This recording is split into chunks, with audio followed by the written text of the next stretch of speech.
One of the functions of belief is taking action. We did a survey of about 2,000 top entrepreneurs, and we noticed that one of the things that people who win in that world have is a bias for action. If they have an inspiration, they act on it. I mean, how many of you have ever had a great idea, talked about it, thought about it, didn't do it, and then someone else did it and was successful, and you went, darn, I should have done that. Maybe it was buy that piece of property. You know, we all have that piece of property we wish we'd bought, you know. Anyway, so we're going to be looking at the idea that taking action is part of law of attraction. See, a lot of people think you can just sit in your room, meditate, visualize having the perfect car, the perfect house, the perfect relationship, and then it'll kind of just come to you. And I always say, unless you live at the bottom of a hill where there's a road, it's probably not going to be a Cadillac show up in your living room. So think about this. The last 6 letters of the word attraction spell what? A-C-T-I-O-N, action. If you're going to be successful in creating the life of your dreams, you have to believe that you have the right stuff and that you're able to pull it off. Now, whether you call it self-esteem, self-confidence, or self-assurance, it's a deep-seated belief that you have what it takes, the abilities, the inner resources, the talents, and the skills to create your desired results.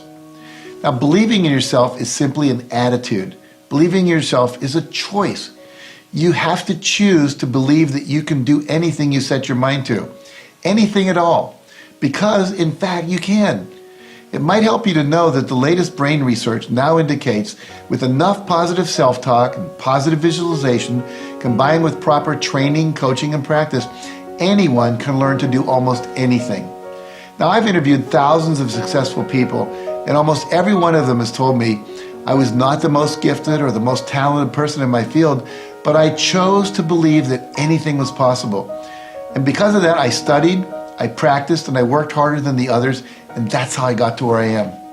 You know, if Ruben Gonzalez, a 20-year-old living in Texas, hot Texas, can take up the luge, which is a winter sport, and become an Olympic athlete, if Bill Gates, who was a college dropout, can become a multi-billionaire, and Stephen J. Cannell, who was a dyslexic student who failed 3 grades in school, can become a best-selling author and a television producer, then you too can accomplish anything if you'll simply believe it's possible. So make the decision right now to believe that you create all of your experiences, because you do. Let's start creating the ones you want by believing you can. Sounds a little strange. It's take no less than 100% responsibility for your life.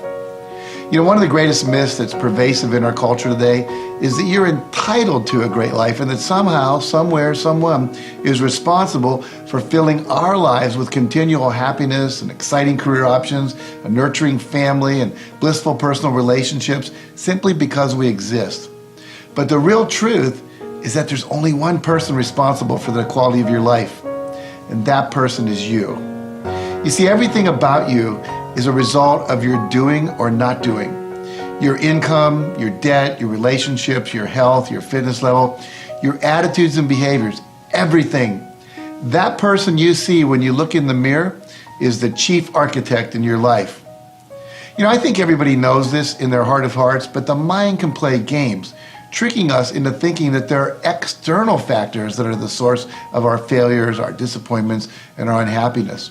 But the truth of the matter is that external factors don't determine how you live. You, and only you, are in complete control of the quality of your life experience. Successful people take full responsibility for the thoughts they think, the images they visualize, and the actions they take. They don't waste their time and energy on blaming and complaining. They evaluate their experiences and decide if they need to change them or not.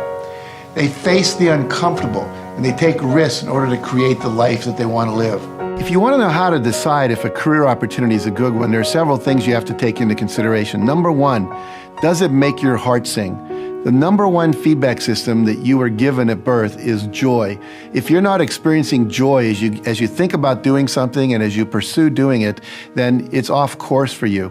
You also want to put your rational mind to work. You want to do some due diligence. Ask other people who've gone down that road before. What was it like? What did they have to do? What were some of the costs of that path? What were some of the payoffs and the benefits? And really get a sense of what it would be like to do that. Sometimes you can go and do an internship, or you can work for a friend in their restaurant just to see if you like it, because often the fantasy doesn't match the reality. And the other thing is to simply trust yourself. You know deep inside what's true for you.